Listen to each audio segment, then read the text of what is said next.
Oke, assalamualaikum sahabat biologi semua. Kita lanjut ke pembahasan soal SIMAK UI 2019 ya.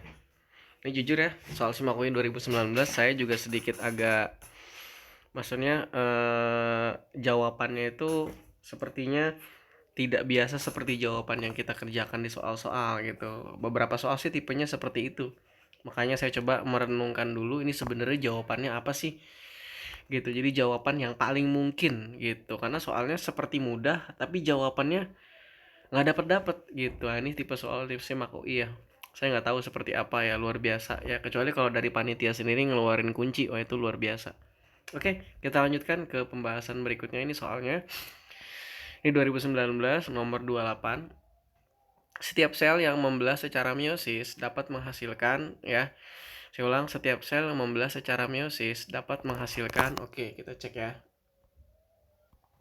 Oke, kalau kita ngomongin yang namanya gametogenesis ya, ini prosesnya. Ini kita lihat proses pembentukan gamet yang sebelah kiri itu ovum, proses pembentukan ovum yang sebelah kanan ini proses pembentukan sperma ya. Teman-teman bisa lihat di sini dari tahapan yang awal ya. Ini sama ya antara sperma dengan ovum, yang sebelah kiri ovum, yang sebelah kanan sperma. Bisa kelihatan di sini diawali dari 2N.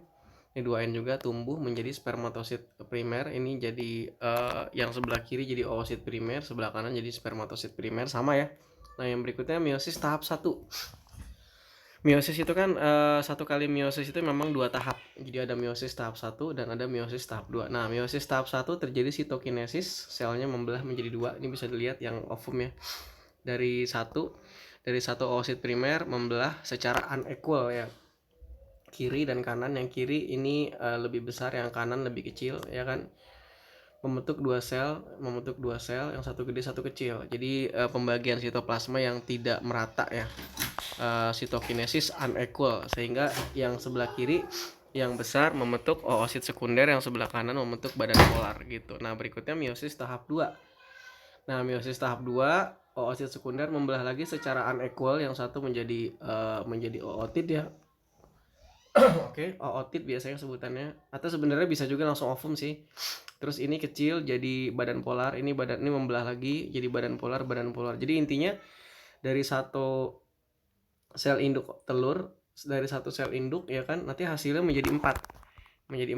Nah, menjadi 4, cuma yang fungsional hanya satu. Yang fungsional cuma satu. Yang 3 ini degenerasi. Jadi memang yang 3 ini dari awal memang sudah dirancang untuk mati gitu. Sudah dirancang untuk mati, yang utuh cuma satu. Begitupun ini terjadinya pada tumbuhan juga sama. Ini pada hewan seperti ini. Nah, jadi satu sel menghasilkan 4. Jadi satu kali meiosis, sorry ya, ini bukan 2 kali meiosis, ini 1 kali meiosis, karena 1 kali meiosis itu memang 2 tahap gitu. Jadi meiosis tahap 1, meiosis tahap 2 ini terhitung 1 kali meiosis, karena meiosis memang harus 2 tahap gitu. Oke, untuk yang telur berarti terbentuk 4 ya. 3 tidak fungsional, degenerasi, 1 fungsional. Untuk sperma juga sama nih, jadi 4 ya. Meiosis tahap 1, ini yang pertama tumbuh spermatosit spermatogonium tumbuh menjadi spermatosit primer. Berikutnya spermatosit primer membelah melalui tahapan meiosis tahap 1, membelah menjadi 2 sel ya, namanya spermatosit sekunder. Nah, ini bedanya adalah pembagian sitoplasmanya equal, seimbang kiri dan kanan, sehingga akhirnya dua-duanya bisa meneruskan ke meiosis tahap kedua, sehingga dihasilkan 4 spermatid. Jadi hasil dari meiosis sebenarnya sih, hasil dari meiosis itu adalah spermatid sebutannya. Nah, berikutnya spermatid akan berdiferensiasi atau spermiogenesis menjadi 4 sperma gitu. Jadi sebenarnya mau dia ovum, mau dia sperma, itu sebenarnya hasilnya sama-sama 4. Cuma kalau spermatogenesis itu 4 fungsional, kalau ovum yang fungsional hanya 1 gitu. Itu kira-kira teman-teman ya. Oke, kita lanjut. Nah, berarti sekarang jawaban yang paling tepat yang mana nih teman-teman nih ya.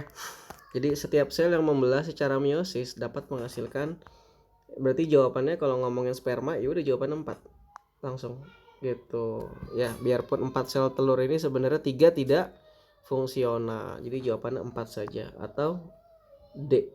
Ya, kalau ada yang punya pendapat lain silahkan tulis di komen, kita diskusi bareng-bareng karena kita belajar bareng. Oke, terima kasih. Assalamualaikum.